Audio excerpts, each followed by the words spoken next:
Hi, I'm Connie Whitman, your host, and you're listening to Enlightenment of Change on webtalkradio.net. Thanks so much for joining us today. So my motivational quote is by Jackie Joyner-Kersee, and she says, "Age is no barrier. It's a limitation you put on your mind." Now, America's population is aging. People 65 and older will account for, and wait for the statistic, it's kind of cool, will account for some 20% of the population in 2030, up from 13% just back in 2000. Now, many economists are worried that an aging population will erode the economy's underlying dynamism, with too few young workers supporting too many dependent elderly. Now, my guest today, Chris Farrell, says nonsense to that. Chris and I are going to discuss his new book, Purpose and Paycheck, Finding Meaning, Money, and Happiness in the Second Half of Life, where he debunks this line of dismal thought with a wealth of research. Now, growing numbers of experienced entrepreneurs and older workers are staying engaged in the economy. Now, for instance, more than a quarter of all new businesses launched in recent years were started by 55 to 64-year-old age group, up from nearly 15% just 2 decades ago. Now, these experienced entrepreneurs are in the vanguard of what we're calling the unretirement revolution. Chris is currently senior economics contributor at Marketplace, America's public media's nationally syndicated public radio business and economic program. He's also economics commentator for Minnesota Public Radio and hosts its series Conversations on the Creative Economy, as well as a columnist for PBS, Next Avenue, and the Star Tribune. He's published 5 books on personal finance and the economy, including the most recent, which we're going to talk about today, Purpose and Paycheck. So, Chris, what a beautiful background you have, right? Your little bio there. Thank you. Yes, thank you so much for being on the show. I'm really excited about this topic because I'm in the aging population group. You're in the demographic. I'm right in there, so I'm curious. And as an entrepreneur, it's funny. I know myself. I'm going to finish writing a book any day now, and then I'm going to launch a digital product all about sales because that's my world. So for me, as an entrepreneur, I feel like I continue to have new ideas and, I should do that. Or you read something and I could do that, and how I could spin my business to make different revenue streams. So I feel like I'm still relevant and vibrant, right? Yes. And you would relate to the way I opened the book is this essay by John Kenneth Galbraith, the late economist. And he wrote it when he was 90 years old, and it's Notes on Aging. And there he talks about the still syndrome. And the still syndrome is something that he felt afflicted by, sort of like the near retiree. And they would come up to him, they say, you're still exercising. Wow, you're still having a cocktail. Oh, you're still writing. And of course, his favorite one was, I didn't realize it. You're still alive. And of course, he's writing, and he lived another 7 years. He wrote until he was 97 years old, and to a large extent, we're living in an exciting time. And I know people don't think about it that way, but the population 50 plus, 55 plus is rethinking and reimagining the second half of life. There's a lot of experimentation going out there, and experimentation can be very scary. But the thing is, we had this, as you mentioned, this very dire image of what it means to have an aging population. And there is this close association between aging and decline. And so, my career has been set at 2 strands. One's been personal finance, one's economics. In personal finance, it's been about this baby boom generation, and they haven't saved enough for retirement. So when they retire, it's going to be terrible. Their standard of living is just going to fall. And on economics, it's been this We're going to have more and more of these dependent elderly being supported by too few young people. As you mentioned, the dynamism of the economy goes down. And I just got suspicious about this. This doesn't make sense. And there is a vast body of research out there, scholarly research by economists, sociologists, psychologists, scholars of creativity. And what it says is that, you know what, if you're creative in your 20s, you're creative in your 60s. You're creative in your 30s, you can be creative in your 70s. And, and that really the issue becomes, how do we create opportunities for people to stay engaged in our economy, in our society, rather than saying, when are you going to retire? Based on some sort of arbitrary date. And so I think this is one of the more exciting aspects of our economy. It's about making this economy more inclusive. And if you look at job growth and you look at entrepreneurship, a lot of what is driving this economy forward are people 50 years and over. And it's time as a society that we abandon the ageism, we abandon the still syndrome, and we say, okay, we don't want to force you to work. Because, some people have to retire. Some people can't continue to work. Absolutely. But we want to create incentives for you to stay engaged in this economy, to be an employee, because you have a lot to offer. And I think that is that's a change in our society to embrace. It's interesting. Gary V. He's a Jersey guy. You're from Pennsylvania, right? No, well, actually, I'm here in Minnesota. Minnesota, okay. Yep. So this Gary V, his dad owns a liquor store, and he started working at a liquor store, turned around. Well, now he's a angel investor, so he's a venture capitalist and gives money away, and he's a bazillionaire and super cool guy. And he does this podcast, and and the kids watch him too, which I kind of like, Chris, because again it expands their perspective. He's probably in his mid-40s, and he curses, so the kids like him, right? Because he uses the F-bomb and stuff. It's very funny. But anyway, this Gary V guy, one of the episodes he talked about, he loves giving money to the 50-plus entrepreneur. He said, because you guys are freaking brilliant. You have all of this experience. You've lived through life. You know what works, what doesn't. He said, so for him, his money is actually safer with the 50-plus. And he said, so what's happening, though, you hear people in their 50s, and you kind of alluded to this, saying, when I retire, he said, why are you retiring? He said, you should be scaling up at that point, not slowing down. And it's exactly what you're saying. And I happen to love that podcast because, again, being late in my 50s, I think I'm not ready to retire. I'm not even thinking about that. I got a lot more to do. I've got a lot more to give out there. And I don't think I'm unique, Chris. I don't. Well, that's the thing. And, there have been over the years these stories of extraordinary people, running a marathon at 100 years old. And, we think about that. Okay, yes, there are extraordinary people. There always are. But this is actually fairly normal in what I'm describing. Because if you think about it, we're better educated than before. We're healthier than before. So a 65-year-old today has about the health of a 55-year-old a generation ago. And there are changes in our economy. I mean, look what we're doing. We were having this conversation. We're on Skype. And so a lot of our economy is in the social services, the information technology, education, healthcare. It'd be one thing if we were having this conversation and what was considered a job was being on the assembly line or mining for coal. But today, it's people who are maybe worked in a hospital. Now they're working in a medical diagnostics office, or they were a machinist, and now they're teaching the younger generation how to be machinists. They become instructors. They become teachers. And so the changes in our economy really also support this change. And here's the other thing so retirement was actually a great social advance. If you think up until after the Second World War, most people largely worked until they died. There was a couple of years of retirement, but most people couldn't afford to retire. Then we had Social Security in 1935. And then in the post-World War II era, you had Medicare. A lot of people were getting pensions, and we had a very strong economy. And so this notion of retirement came about. For the first time in history, sort of the average person could contemplate having several years ahead of them of embracing leisure. So this is a great thing. But now we're living longer. We're healthier.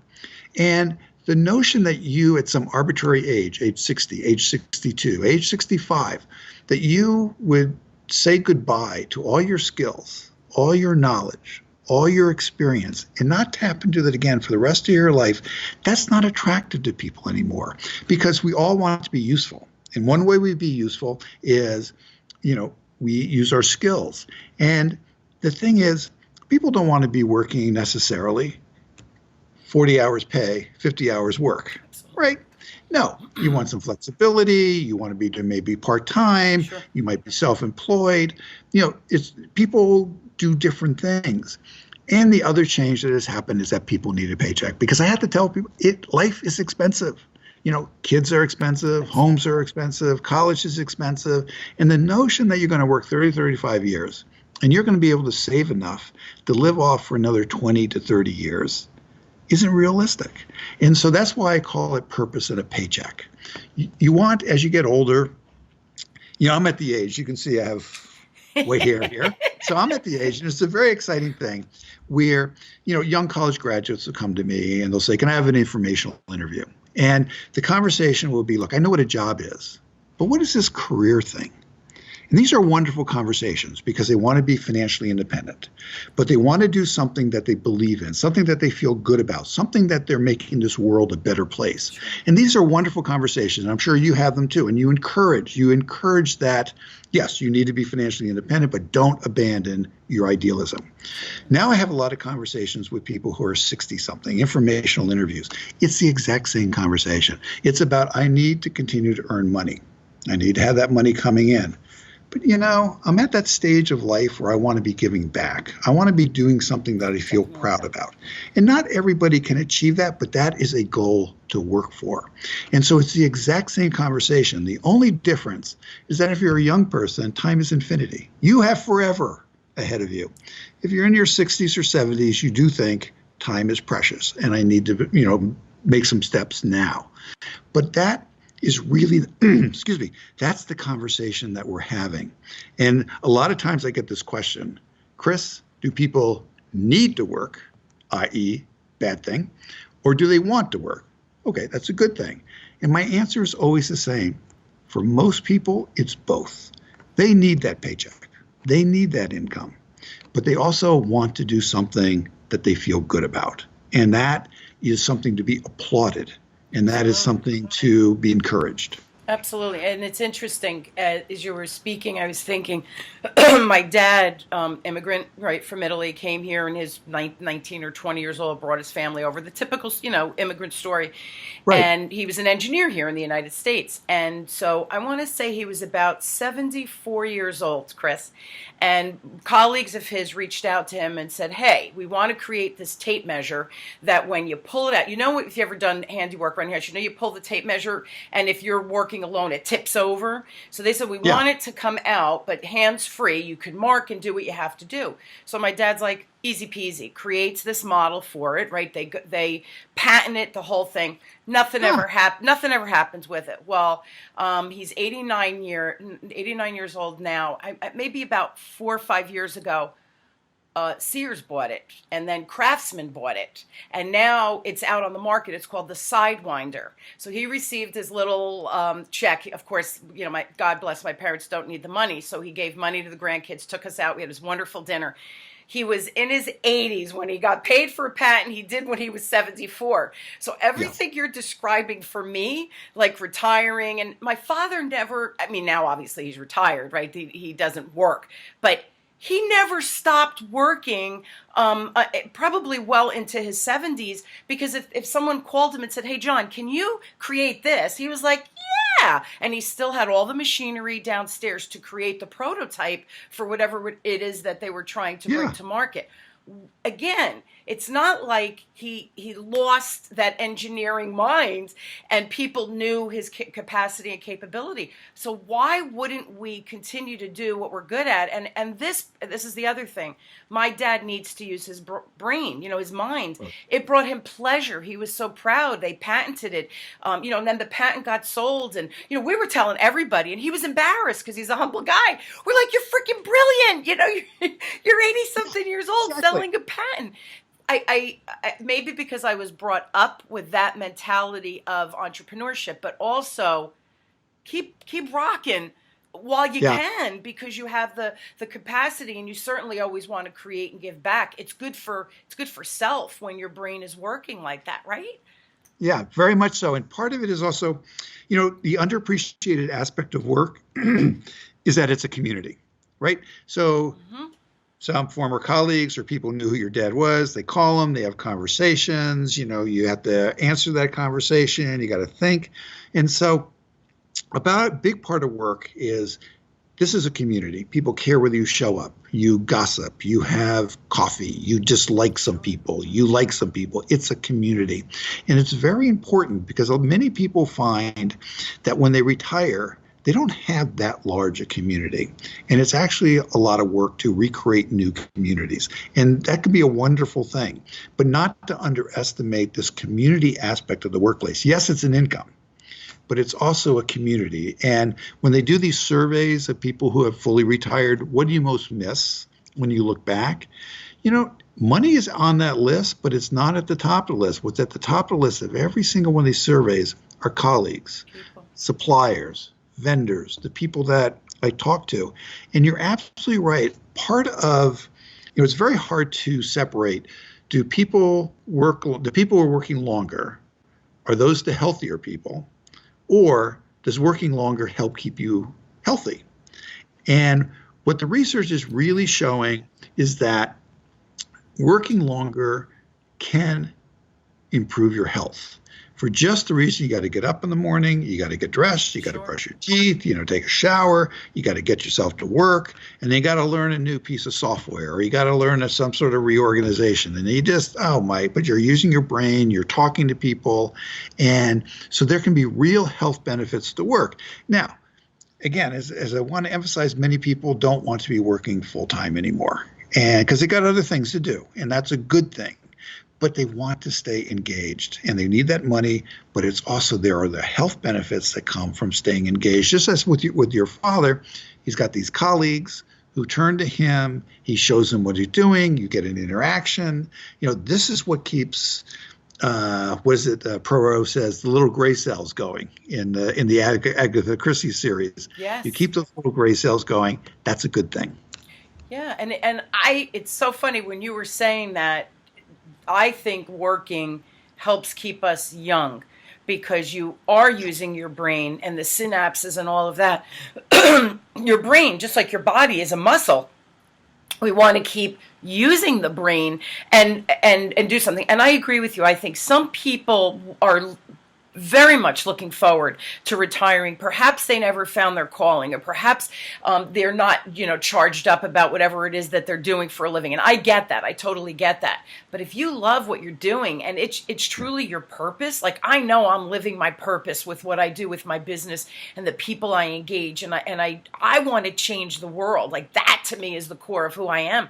I don't think that when I turn, and by the way, I don't even think about slowing down until 70. So for me, that's kind of the number where I would like to slow down a little bit. Right. That, to me, that's the number in my head. But I still will have to do something purposeful. And that's what you were describing: getting up, brushing your teeth, taking a shower. For females, maybe putting on a little bit of makeup. You have a purpose that you're getting up for, to do something. And I think that keeps us thriving and healthy. I have another question. I know a lot of people are listening and thinking, oh yeah, when they retire, they become the Walmart greeter, right? Or the mall cop. Yeah. Because this is your world. You see people all the time. You talk about this all the time.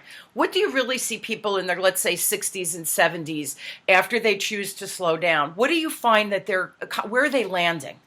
The thing about, it's amazing how creative people are when it comes to jobs. And, we have very narrow visions of what is a job. We automatically go to the greeter at the big box store if we're having a conversation about older people working, or you think about sitting in that cubicle or on that assembly line and just having to put in one more day and one more day. Mm-hmm. People are immensely creative. One woman that I interviewed, she retired and she does indexes for books, and she really likes doing that. So for the author pays her. She does the indexes.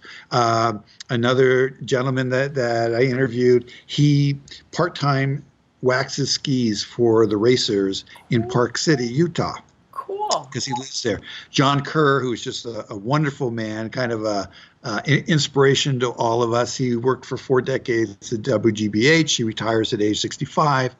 Quickly knew, like basically the next day, knew that he had to do something else. And he's kind of on an exploration, ends up out at Yellowstone, finds out about an internship program, applies in the next year, and he gets it.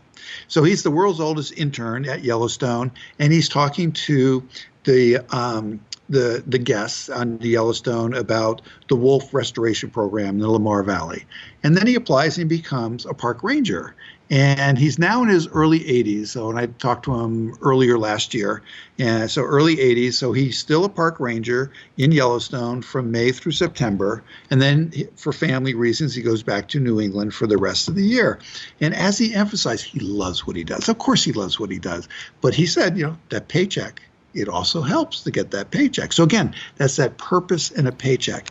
But most of the jobs that people are going to be doing are in this sort of education, healthcare, services side of our economy. Sure. So here's one way to think about it very practically. There's this story out there about rejuvenation, right? You've been working in a cubicle all your life, and you go take a vacation nap in Napa Valley with a friend, and you're sitting there and you're drinking wine, and you spin a tale about how you could make this incredible, sustainable, organic wine, and these venture capitalists are sitting next to you, and they walk over and say, here's millions of dollars, go fulfill your vision, and you create this vineyard, and next thing you know, you're on the cover of magazines as, Vintner of the Year or whatever. Okay, maybe that has happened. I doubt it, but okay, maybe it does happen. For most people, what they do, you take your skills, your knowledge, your experience, and then stop thinking about your job. But what is my skill set? What is it that I'm good at doing? And then what is it that I would like to do, right? And go on those informational interviews. But it's really, you take your skills and you put it in a different environment, because that's kind of fun, different organizations, different people, the excitement of a slightly different mission. And so this is what people are doing. They're taking their skills, oftentimes going to a different setting. And one of the advantages of going to a different setting, it's sometimes easier to be paid less, whereas in your old organization, getting paid less is kind of hard to accept. And the other thing, off of what you're saying, and then I'll stop for a moment. But what many people do, you mentioned many people actually, it's about 40% of people who retire. I think that's the right number. 40% of people retire from a full-time job. Now, this is off a database, so you're limited by your database, but It's indicative. Who retire from a full-time job within 2 years, go back to work. And what are they doing? They're taking that 2 years, they're taking a break. They're doing a little bit of their bucket list things, and they're thinking about, what do I want to do next? And, they take a break from what they were doing. And sometimes it takes a period of time to figure out what you want to do next. So I applaud that. And what they have found is oftentimes they'll use the word "I'm retired," not because they're retired, but it just kind of signals what stage of life they're in, but they actually go back to work. So interesting. And as you were describing the gentleman who became the park ranger, he first got the internship. You saw the movie, The Intern. Yeah. I think it's called The Intern with Robert De Niro, right? Right. What a great show. I mean, what a great movie. But it speaks to this exact thing where he retired, the wife passes away, and he's thinking, this sucks. Like, this is not what I want to do, man. And then he goes back and he helps this business owner take it to the next level, scale her business, become successful, even more successful than she had been, by tweaking that internal mechanics, because he was part of a business, all different parts of divisions, through his regular career growing up. Yeah. It makes so much sense to me. And this is interesting, and I don't know if you hear this or your clients tell you they hear this, the people you work with. I hear all the time, like, I'm writing this book now, or I'm trying to create this new masterclass and stuff like that. People say to me, Why? Like, you're going to be 58. Why? And I look at them and I go, why not? Like, why not would I do this? Why? Because I thought of it. I think it's a great idea. I have the energy to do it. I want to create. It excites me. Why wouldn't you? And I think this is another thing, and this is my question now. Do you hear that people hear from family or friends, whatever, why would you do that?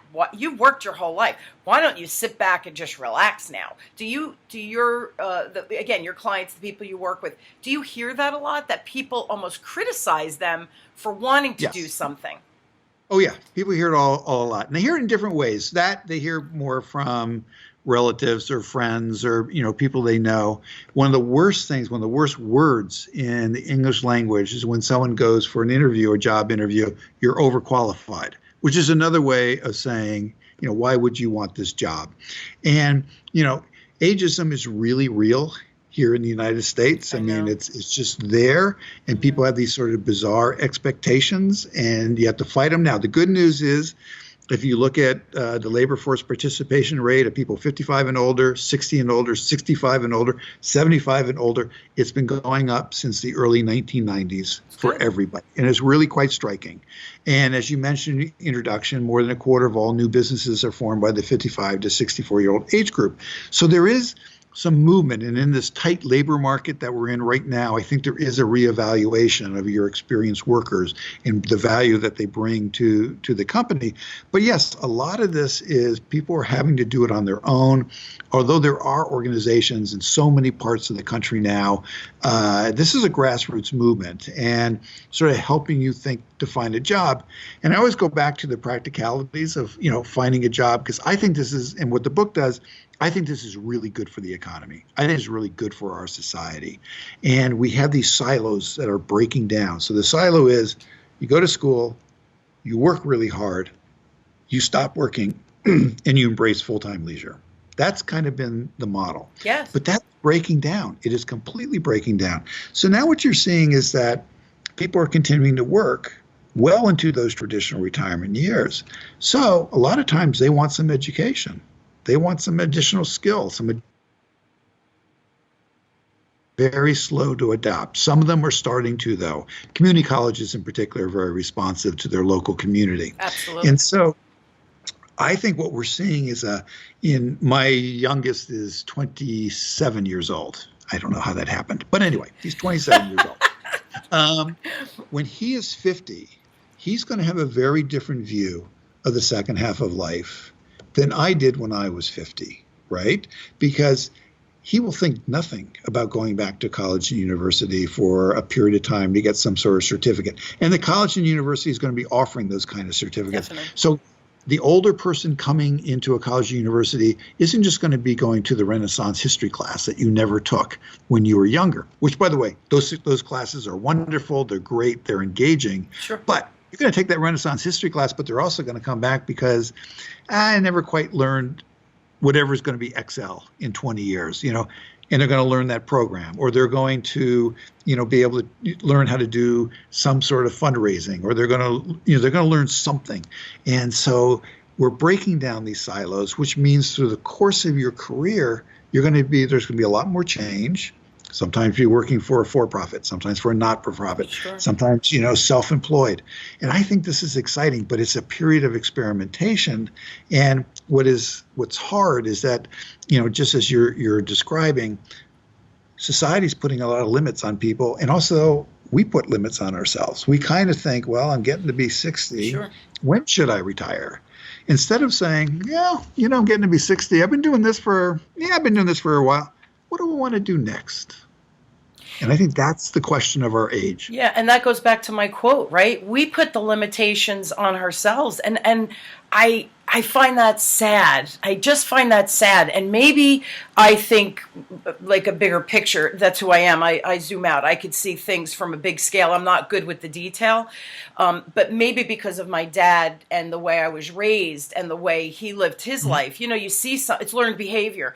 That to me, it was never limit yourself. It was always be the best you could be. Whatever you want to do, go and do it. Just be the best at it. And that's how I was raised. So I was never raised to say, well, you could never do that. Do you want to do it? And then if you want it bad enough, you probably could figure it out. I mean, could never be a brain surgeon, but I never had the desire to do that either. Right. And the other thing I wanted to comment on, I know my local community college, if it's probably like 60 and older, it might be a little bit lower, I don't know, but they allow senior citizens, quote unquote, go back without paying. They offer it free as a community thing. So there's a lot of local colleges, the 2-year colleges that are offering all these wonderful classes, and it's free to senior citizens. So why wouldn't you go and expand your knowledge? I have to ask you this: have you? And maybe you haven't met people because it's not what you're looking for. But I have friends who have worked whatever they've worked, in their careers. It's more of a job. The ones who I'm talking about, it's a job, not a career, where I'll talk to them and they say, oh, I have 5 years. I'm 55, 60. I'm out. I get a full pension, or most of them will have a pension. They work for the government or something. And Chris, I sit there and think, I go, really? To me, this is such an anomaly of thinking. But there are people out there who are looking forward to just saying, I'm done, and move on, right? You're probably a big population. And for some people, what many people find is that they're done, they retire, and like I said, a year or two later, they find themselves coming back to do something different. Now, often what people are doing, you can call it different things, like an encore career or a next chapter. So let's say you were working for a big electric utility, or you're working for the government, and you retired and you do have a pension, so you have a safety net there. But you start thinking, I want to do something. Might want to go to the nonprofit sector, because you have this notion about giving back. Absolutely. And I think this is great. So if that's you, put on your volunteer hat, but now you're going to go to an organization. You're going to go volunteer in an organization. You're going to believe in their cause, but ask yourself a slightly different question. Not only do you believe in the cause, but would you want to work for these people? Because you can believe in the cause and the organization can be good, but they're not the kind of people that you want to be working with. You don't like the way it's managed, or you don't think they treat their employees well. But there might be, you go to one and they're like, they treat their employees well. This is good management. I like the cause, and I could do that job. And then if it turns out that the job's not available to you, you've met some new people. And you say, well, okay, you don't have the job here for me, but do you know anybody in this sort of nonprofit community that is looking for somebody? So I think, there are ways to, and again, you're selling whatever skill you had at that electric utility or that hospital or that government agency, and you're selling that skill, not saying, I was public relations, but I am a communicator and I know how to talk in the community and I know how to engage people. Whatever it is going to be your particular skill. And so this is why I think it's such a broader discussion about what is it you can do. And so I don't know what the data will be. It'll be intriguing to follow some of the people that you're talking about, but there's going to be a substantial number of them are going to want to do something. I agree. And even if you have a pension, it's nice to bring in a little bit of extra money. And one group, just as across the board, that in terms of the sort of encore career that I have found, are K through 12 teachers. They retire. Now, typically, when they retire, it's time for them to retire. I mean, they've been doing this, time to move on, but they have a pension, but they're smart. They're well educated. They're engaged. They were teachers for a long period of time. And so that's one of the more exciting groups, I think, in this whole area of sort of thinking about encore careers, continuing to contribute to society. It's teachers. But they have exactly the situation that you have. Many teachers reach that point where time for me to retire, time for me to move on. But they often ask themselves, what do I want to do next? Yeah. I have an aunt who retired school teacher. It's so funny. She's going to be 80, I think, this year. And she still teaches at the local community college, whatever she's teaching. And she loves it. She loves it. And the kids respond to her because, she could be goofy and all of those things because she was a school teacher for all those. You don't lose that personality, right? But that's exactly what she's doing. We're out of time, but I have one more question. With Sure. your book, Purpose and Paycheck, first of all, I think anybody who definitely is in the last leg of life, like us, right, in their 50s, starting in their 50s, read the book because you give wonderful insight into ideas, and you just tapped on networking. Even if you don't want to work for that organization, but you get to know the people, you're building your network, that community that we talked about at the beginning of the show. And I think we kind of just went full circle, which was kind of cool. But again, how do we build this new network to branch out to things that we want to do, not because we have to do it anymore because I have a kid in college, whatever it might be. So what would you like people listening, and after reading the book, what do you want their takeaway to be? And I'm not just talking about 50s and older. I'm talking about any age group that reads this book. Age group. Yeah. So on the practical level, and this is for any age group, when you're at that stage when you're thinking about what's next, whether you're in your 30s or you're in your 50s or you're in your 60s, it's a key question. Transitions are always hard, and transitions always take longer than we'd like them to take. Sure. The most valuable asset, particularly as you get older, your most valuable asset is your network, as you mentioned. And the thing about your network is your network's going to help you in two ways. One is your network is going to help you figure out what is it that you're good at. What is it that you might want to do next? And so when people say, I don't know what I want to do, that's okay. Or I don't want to be doing what I'm doing. Perfectly fine. But tap into this network. And a lot of people don't think about use that term, right? But it's your friends, colleagues, former colleagues, people at church or temple, your former college roommate. Call up your college roommate if you went to college and ask them, what did I say I wanted to do during those midnight discussions we were having about how we were going to change the world, all right? So your network will help you think through what is your skills, what you're good at, and help you think through what do I want to do next. Now, here's the other thing. Your network is also going to get you the interviews that will lead to that job, because more than 50% of all jobs come through a referral anyway. A lot of times it's third, fourth degree of separation. I think as you get older, you can actually increase that number. It's a lot higher. It becomes more difficult to go through the human resources department. It becomes more difficult to go through the normal channels. You do it through your network. So your network is incredibly invaluable. So if you take nothing else from this conversation, take that. Absolutely. The second thing is, what I want people to take away is that there are all these opportunities that are being created with the aging of the population. So when someone starts giving you a dire dirge about all these old people and how we can't afford all these old people, don't let them get away with it. Push back. It's about creating opportunities for people to continue to contribute to our society, part-time, full-time, helping out with the grandkids, whatever it is, that there is a lot here to be contributed. Older people are not a burden. They're an opportunity, and they have judgment, they have experience, and then they have creativity, and they can be productive. They have so much to offer. So those are the two things. One's on the practical, one is more on the conceptual or the broader picture. But those are two things to take away. I agree. And it's funny, almost 58 years old, I still call my dad, hey dad, this is going on in the house, because an engineer. I was thinking about have you, because he reads all the time. Have you read anything on, doing a patio versus blocks, whatever it is. Right. I still go to him as a confidant and as a resource, because he's still freaking brilliant at 89 years old. So we have to be slow to push people out to pasture because we really do have a lot of relevant information within us, and and the younger generation really needs to tap into that as well.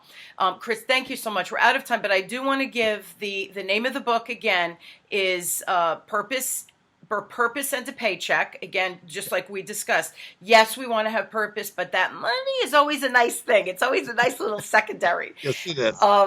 So if you're interested, find out more about Chris, the book, all of the things, go to his website. It's chrisfarrell.net, and it's ChrisFarrell.net. I will post that on the Enlightenment of Change Web Talk Radio website.